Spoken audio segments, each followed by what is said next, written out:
Oppression, exécution, droits de l'homme, droit de la femme, censure, absence de liberté, disparition. totalitarisme. Bref, en gros, ça fait pas rêver et tout ça, c'est des sujets qui reviennent énormément quand on pense à l'Arabie Saoudite. Du coup, ça peut apparaître comme une destination qui vont pas trop du rêve, et il y a pas mal de gens qui comprennent pas pourquoi on a décidé de venir dans ce pays. Surtout, est-ce que parce qu'on se rend ici, ça veut dire qu'on cautionne ce qui s'y passe? Évidemment, pas du tout. Loin de là. Mais au final, ça reste un pays avec toutes les beautés qu'il y a à offrir et qui est encore très méconnu et sur lequel il y a beaucoup de préjugés et d'idées reçues et de fake news aussi, effectivement. Ouais. Et du coup, justement, on s'est rendu compte que les Occidentaux ont, là, on s'inclut aussi, une idée reçue de l'Arabie Saoudite qui n'est pas forcément la réalité des choses, qui s'est transportée par les médias, par certaines news qui sont filtrées ou qui sont fausses, comme a dit Karim.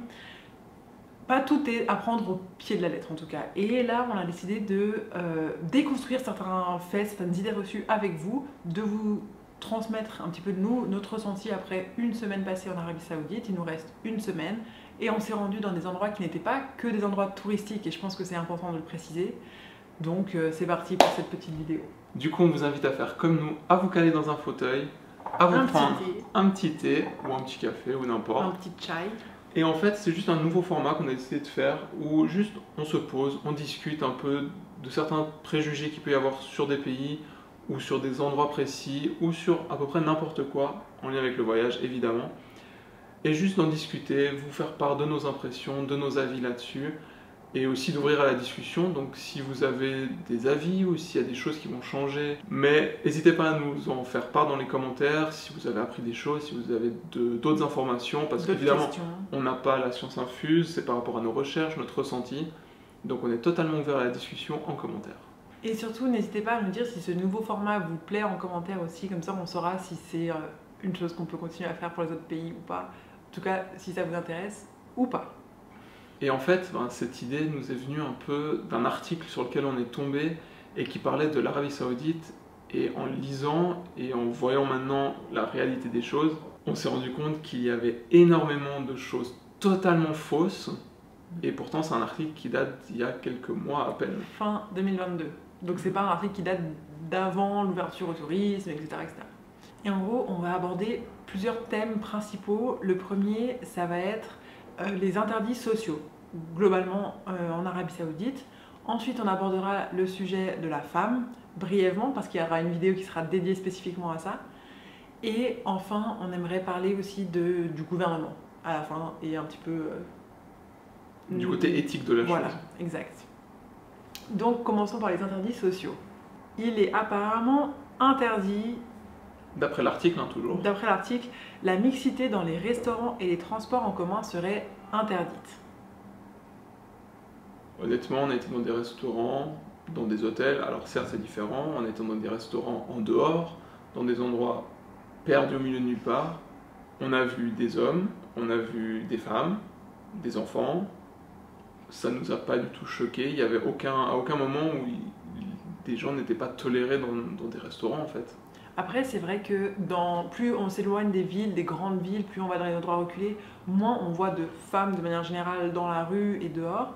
Je crois que c'est très culturel, mais quand il y a des femmes, elles sont aux mêmes endroits que les hommes. On a vu une femme qui tenait un restaurant qui servait des femmes et des hommes. D'ailleurs, ce restaurant, enfin ce petit café en l'occurrence, c'était au milieu de nulle part. Ouais. Dans un endroit dont on n'avait jamais entendu parler, c'est juste qu'il y avait un logement où on a pu se poser, et sinon il n'y avait rien, il n'y avait aucun touriste, il n'y avait même personne dans la rue, sauf sur une petite place où il y avait un groupe de femmes qui étaient servies par un homme. Ouais. Et donc, en fait, c'était totalement faux. En tout cas, nous, on n'a pas vu. Ce qu'on a vu, ouais. Exactement. Dans les transports en commun, on ne peut pas trop juger parce qu'il n'y a pas vraiment de transports en commun. C'est en cours de développement. C'est en développement, 2030, vision 2030. C'est vrai qu'on a vu des bus, mais j'ai pas fait attention s'il y avait des hommes ou des femmes dedans. Non. En tout cas... les vitres sont teintées du coup, enfin teintées, il y a une certaine teinture. Ouais, on voit pas très bien. Par contre, on voit des femmes conduire. On en reviendra, je pense qu'on en reparlera après, mais on a vu des femmes au volant, on a vu des femmes dans la rue, on a vu... Voilà. On a pris l'avion, on n'a pas eu de séparation homme-femme ou quoi que ce soit. Comme vous le voyez, on est dans un bus. c'est notre expérience dans le bus, et on se rend compte qu'en fait, il y a vraiment une séparation entre famille, donc hommes et femmes, et un endroit spécifique pour les hommes. Du coup, voilà, on s'en est rendu compte maintenant qu'on voyage à l'intérieur de ce bus. Et aussi, ce qu'on a remarqué, mais ça, c'est que dans les restaurants d'autoroute, apparemment, où il y a vraiment un espace famille qui est dédié, du coup, aux familles. Mais sinon, on a vu ça à nulle part d'autre. Du coup, on est un peu perplexe. Un autre point qui est apparu dans l'article et qui nous a vraiment semblé très très très particulier, c'est qu'apparemment il serait interdit d'écouter de la musique en public. Et ça, pour la petite parenthèse, c'est en lien avec l'islam, parce que de manière générale, la musique, des fois, est mal vue. Je ne vais pas dire de bêtises, hein, mais c'est mal vu, à part la musique qui est un petit peu religieuse. Voilà. Euh, mais on a entendu de la musique dans les voitures. On avait un de nos guides qui était saoudien, qui avait la musique à fond, la musique américaine. Ouais. Voilà. Et même un peu partout, il y avait de la musique, Ouais. que ce soit Dans de la les musique restaurants, d'ambiance ouais. et tout. Il me semble pas avoir vu de panneau interdiction d'écouter de la musique en Non, tout cas. moi non Donc, plus. pourtant il y a des panneaux d'interdiction Beaucoup de choses. pour plein de choses, Ouais. mais sinon il n'y a rien qui m'a particulièrement choqué en tout cas. Non, c'est clair, moi non plus. Ensuite, passons aux femmes, au sujet des femmes. Sujet très important en Arabie Saoudite pour le coup, Oui, et qui apparemment est en train d'évoluer. Oui, puis on va pas minimiser la chose, c'est vrai que le statut, ou en tout cas disons les libertés en tant que femme, ont été longtemps réprimées dans ce pays, ou dans cette région du monde de manière globale, mais surtout dans ce pays. Et on n'est pas au même stade de liberté que ce qu'on peut voir en Europe. Mais il ne faut pas oublier qu'on n'est pas dans la même partie du monde. Donc c'est pas la même culture et c'est pas la même religion. C'est une chose déjà à préciser. C'est clair, il faut pas partir, faut pas venir ici en s'attendant à voir des gens, enfin à voir la vie comme si on était à Paris Exact. ou à Genève. Déjà c'est une certitude ou une vérité dont il faut se rendre compte. Aussi accepter que c'est pas voilà, chacun chez soi, chacun ses traditions, chacun ses cultures. Exactement. Donc il faut arriver avec une ouverture d'esprit, ça c'est sûr et certain. Par contre, cet article dit que les femmes ne peuvent pas s'habiller comme elles veulent, en précisant qu'elles ne peuvent porter qu'une abaya noire. Et ça, c'est faux. Ce qui est vrai, c'est que je pense que la grande majorité des femmes portent une abaya noire, voire un niqab, donc un voile intégral, visage couvert, sauf les yeux. Mais c'est pas obligatoire. C'est-à-dire que maintenant, tant qu'elles s'habillent de manière modeste et qu'elles couvrent leurs cheveux, là, pour les locales, il n'y aura pas de problème. On a vu des gens qui étaient habillés sans abaya, d'ailleurs, dans les villes et dans les endroits un peu plus touristiques, même les locales étaient habillés sans abaya, voire pas voilés. Mais en tout cas, il n'y a pas que le noir qui est obligatoire, ça c'est certain. Et pour les touristes, c'est encore plus laxiste. Disons qu'il n'y a plus de restrictions vestimentaires pour les touristes. Il faut seulement faire preuve d'un petit peu de respect. Donc, c'est-à-dire qu'il faut éviter pas de débardeurs, pas de shorts, hommes et femmes compris. Et les femmes, c'est conseillé de porter une abaya, noire ou pas. Moi, j'ai choisi noir parce que j'ai opté pour la discrétion, mais après, chacun ses choix. Mais vous pouvez la porter ouverte, fermée, c'est un peu à votre aise. Je me couvre les cheveux seulement quand je me sens un peu plus mal à l'aise ou si on est un peu plus dans des villages reculés, mais au final, j'en ressens même pas la nécessité, je ressens pas de regard déplacé ou de pression sociale, quoi que ce soit. On se sent libre sur ça quand même. Je pense qu'il faut quand même vraiment faire la différence entre les grandes villes et les endroits touristiques et les petits villages. Où là, vraiment, de ce qu'on a pu voir dans les petits villages, quasiment tout le monde a le niqab. Alors que dans les grandes villes, c'est beaucoup plus laxiste. On voit plein de même dans les endroits touristiques aussi particulièrement, où on voit que les femmes sont beaucoup plus modernes, disons, ou dans un habillement plus occidental. Après, même dans les petits villages, quand on y est allé, je me suis pas sentie mal à l'aise, je me suis pas sentie pas à ma place ou jugée par les personnes parce que j'étais habillée différemment, parce qu'au final, j'ai pas de niqab ou quoi que ce soit. Donc, ça avait l'air d'aller. Et j'aimerais aussi préciser que la plupart des hommes qu'on croise dans la rue, surtout dans les villages du coup, sont habillés aussi de manière très modeste. Ça veut dire qu'ils ont des habits amples, voire leur tenue traditionnelle qui est vraiment l'équivalent d'une abaya mais pour les hommes, globalement, avec un turban sur les cheveux. Mais pour le pour le coup, moi je dirais pas que dans les petits Non, villages. partout. Partout, vraiment partout. Même Ouais. à Riyad, où on était dans un hôtel magnifique, splendide, où là c'était vraiment des gens aisés pour le coup, et ils étaient tous habillés comme ça. modestement. Et donc, au final, il y a une espèce d'égalité, si on veut, où en tout cas, c'est pas injuste, où on se dit c'est que les femmes qui doivent s'habiller comme ça. Les hommes respectent aussi un code vestimentaire hyper strict. Donc, c'est quand même quelque chose à garder en tête. Toujours dans cet article, on a un point qui est pour les femmes, toujours donc inconcevable pour une femme de voyager, aller à l'université ou travailler. Évidemment, ça me fait doucement rire. Ça nous fait rire. C'est précisé qu'on peut le faire, enfin que les femmes peuvent le faire si elles sont accompagnées d'un tuteur qui est leur mari ou leur père ou leur frère. C'est pas du tout notre impression. C'est-à-dire qu'on a... Ça dépend pour quel point. Parce que voyager, je crois que c'est toujours le cas, qu'il faut toujours avoir l'autorisation du tuteur, donc mari ou père. Par contre, pour aller à l'université ou voyager, on a rencontré Ou travailler. Ou travailler. On a rencontré une jeune demoiselle il y a 2 jours qui nous a dit qu'elle avait fait un master en traduction français, anglais et arabe et qui travaillait. Donc, c'est un peu la preuve que c'est n'importe quoi. On a vu plein de femmes qui travaillent encore. Énormément. Là, on est à l'hôtel, à la réception, il y a une femme qui travaille. Ces derniers jours, on a croisé plein de femmes qui travaillaient, des femmes qui avaient leur business. Que ce soit dans des endroits touristiques ou pas du tout, pour le coup. Donc vraiment, non. Après, c'est vrai que pour le côté travail, c'est un peu ce qu'on avait vu chez les Bédouins, où la femme est censée, enfin pas censée, mais les hommes veulent la protéger, veulent subvenir à ses besoins, et du coup, elle aurait plus tendance à rester à la maison. Ouais, mais ça c'est culturel pour le coup, et je pense que c'est pas que le cas ici. Il y a encore beaucoup de pays, même chez nous, où on a un peu ce côté où c'est les mamans qui vont rester au foyer quand elles ont des enfants.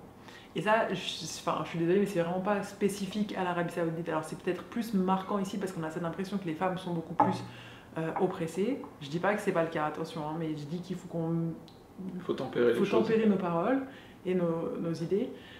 Mais voilà, effectivement, c'est vrai que il y a plus de femmes au foyer que d'hommes au foyer. Ça, on va pas, je suis pas sûre qu'il y ait des stats, mais je pense qu'on va pas. Vu comme est le gouvernement, ça m'étonne.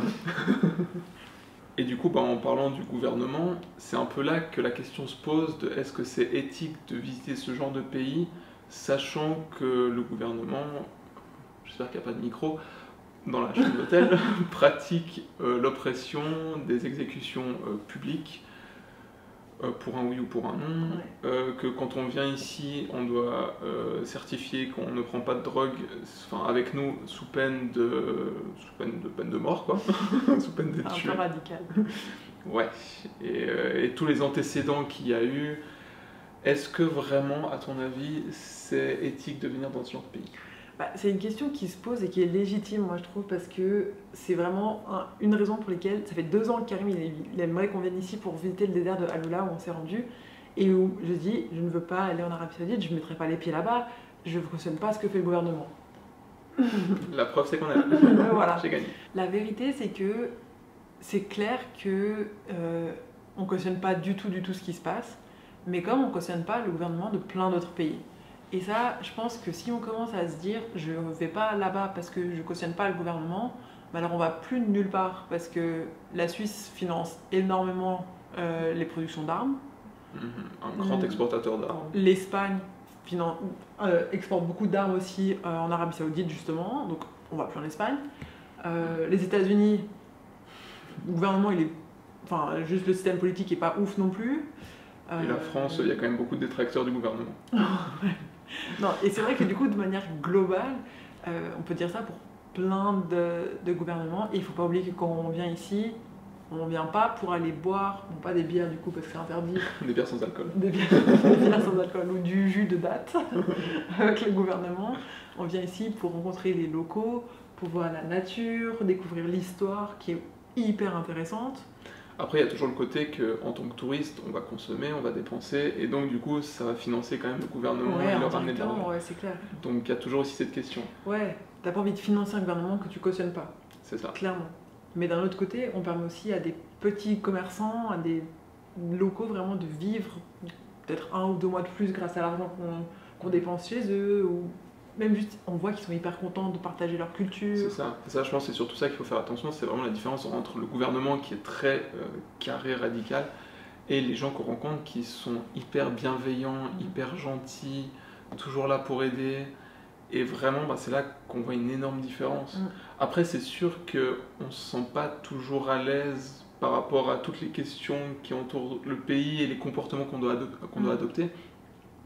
Quand on est arrivé ici, on ne savait pas du tout ce qu'on avait le droit de faire, ce qu'on n'avait pas le droit de faire. Est-ce que Marie doit se couvrir les cheveux, est-ce qu'elle ne doit pas? Est-ce que si on se touche comme ça, ça va faire un incident diplomatique? Chop chop. Non, mais c'est vrai que ouais, c'est un pays où il y a pas mal d'interrogations, mais comme il ne faut pas réduire un pays à son gouvernement. Et je pense que même avant de venir, en tout cas moi j'avais une image des Saoudiens assez mauvaise de ce qu'on m'avait raconté.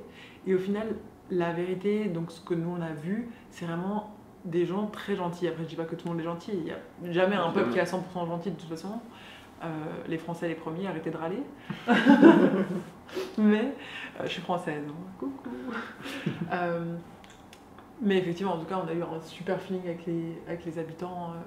Et même de manière générale, on a été contrôlé 1000 fois plus en Jordanie par la police que ici. Ici, vraiment, on passe, ils nous disaient c'est bon, vas-y, passe. Enfin, au checkpoint, ils disent rien.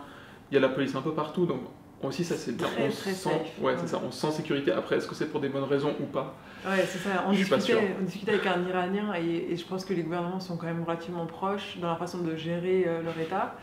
Et c'est vrai que lui, il nous disait aussi, en Iran, c'est très sécurisé. Je dirais, il y a très peu de crimes ou de délits. Mais en même temps, c'est normal parce que si tu commets un crime ou un délit, on te coupe la tête. Donc forcément, ça fait que les rues sont très calmes, sont très sécures. Tu te sens jamais en danger, que ce soit en tant que femme, couple, touriste, peu importe. Appréciable par rapport à d'autres pays qu'on a fait, c'est qu'on ne se fait jamais aborder dans la rue par des petits commerçants ou des choses comme ça qui sont pas méchants mais qui sont des fois un peu oppressants. Là, il n'y a personne qui vous embête, vraiment. C'est chacun... qu'ils n'ont pas l'habitude de voir des touristes. Enfin, moins l'habitude que dans d'autres pays, parce que pour le coup, il y a très peu de touristes encore. C'est clair. Et après, je pense à ça, à une discussion qu'on a eue, c'est que on a rencontré deux femmes, une Colombienne et une Mexicaine, qui ont décidé de quitter leur pays pour venir habiter ici, pour travailler ici, parce qu'elles nous ont dit qu'elles trouvaient quand même le gouvernement ici moins pire que chez elles, et que donc elles ont quitté quelque chose pour du mieux. Donc réfléchissez à vos futures vacances au Mexique ou en Colombie du coup, parce que... C'est vrai qu'il y a quand même beaucoup d'étrangers ici. Ouais, beaucoup d'expats. D'Indiens, Bangladesh... De Philippins... De Bangladesh, je crois, non? Bengali, ouais, peut-être. Quelque chose comme ça. D'Indonésiens qui sont venus ici. Bon, alors forcément, dans leur pays, ils auraient gagné 1000 fois moins d'argent qu'ici. Et donc, a priori, c'est que ça se passe plutôt bien. Même là, on a rencontré un Philippin, ça fait, je crois, 20 ans qu'il est là, il est très heureux. Après, on n'est pas aveugle au fait qu'on sait que les conditions de travail pour la plupart de ces travailleurs sont horribles. C'est le cas aussi à Dubaï, c'est le cas dans tous les Émirats. Ça, c'est malheureusement un cas d'esclavagisme moderne qui est réel, mais qui n'est pas spécifique à ce pays. Ouais, c'est vrai qu'on n'a pas vraiment eu l'occasion de plus approfondir ça, mais c'est vrai que dès qu'on arrivait depuis l'aéroport, il y avait un joli bus. J'ai dit à Marie, ah tiens, ça c'est le bus qu'on va prendre pour aller à notre prochaine destination. Et juste après, il y a un autre bus qui passe et j'étais là, mais il est en beaucoup moins bon état, il était vraiment tout cassé et tout, et en fait, en regardant bien, c'était les travailleurs. Et ça, du coup, ça fait mal au cœur parce qu'on sait qu'il y a des conditions qui sont horribles, qu'il y en a plusieurs qui meurent à cause de leur travail, etc. On a vu l'exemple du Qatar, et la Coupe du Monde. Donc ça, voilà. C'est un cas généralisé à toute cette région, je pense, malheureusement. Après, la question, c'est de savoir aussi dans le futur ce que ça va donner avec cette ouverture déjà au tourisme. C'est leur vision 2030 qu'ils ont, un peu de se développer, de sortir de la dépendance du pétrole, donc en développant les infrastructures et tout. Est-ce que peut-être ça va apporter du mieux? Est-ce que ça va ouvrir un peu l'esprit aussi au gouvernement? Sait-on jamais, on peut espérer. Mais c'est vrai qu'en tout cas de ce qu'on a vu, ça a tordu le cou à beaucoup de préjugés qu'on avait. Et au final, c'est un pays qu'on aime pas mal. Après, évidemment, on va pas se voiler la face, c'est pas parfait. Le gouvernement, il faut pas le critiquer, il faut pas mal parler de la famille royale, il faut pas je crois qu'il faut même vraiment ne jamais rien dire de mauvais contre le gouvernement ou la famille. Donc ça déjà c'est pas ouf, il n'y a pas de parti politique, il n'y a pas d'élection, il y a quand même des lois qui sont un petit peu bizarres, mais on pourra peut-être aborder ça dans une vidéo. Peut-être sur un format court. Ouais. Sur un format court, ouais. Mais globalement, c'est un pays qui vaut la peine d'être découvert parce qu'il est méconnu. C'est magnifique. Les gens... paysages tellement divers et variés. Les gens super sympas, la nourriture est super bonne. C'est vrai que là hier on roulait, on avait l'impression de passer de l'Islande à l'Écosse. Il y a des volcans, des plages, du désert, des villes pour ceux qui aiment. Je comprends pas, mais ok. Non, il y a des montagnes, il y a de tout, c'est magnifique. Bon, bah, je crois qu'on arrive gentiment au bout de ce qu'on avait envie de partager avec vous, de nos impressions. J'espère qu'on ne se fera pas couper la tête pour ce qu'on a dit. Ouais, vraiment j'espère qu'il n'y a pas de micro. Moi je voulais la faire en plein air. On n'a pas été trop méchants, je crois. Non, ça va justement pousser en direction du pays. C'est cool. Mais du coup, n'hésitez pas à nous dire encore une fois ce que vous avez appris, si vous avez des avis contraires, si vous êtes déjà venu et que vous avez vu d'autres choses. On est totalement ouvert à ça, on aimerait en apprendre encore plus évidemment. Aussi, si ce format un petit podcast, j'ai envie de dire, un peu juste discussion, parler un peu de tout et de rien par rapport à une destination, ça vous plaît. Et n'oubliez pas que tout ce qu'on a dit, ça relève de notre ressenti à nous, de nos impressions, de notre expérience, et qu'évidemment, si vous êtes venu et que vous avez une expérience différente, c'est possible, comme ce serait le cas pour n'importe quel voyage. Forcément, on n'a pas vu les mêmes endroits, on n'a pas vu les mêmes personnes, au même moment, les mêmes établissements, enfin évidemment, tout a changé, surtout que ce pays a changé très rapidement et il y a très peu de temps. Donc voilà, toujours de la bienveillance et de l'amour. À bientôt. À bientôt.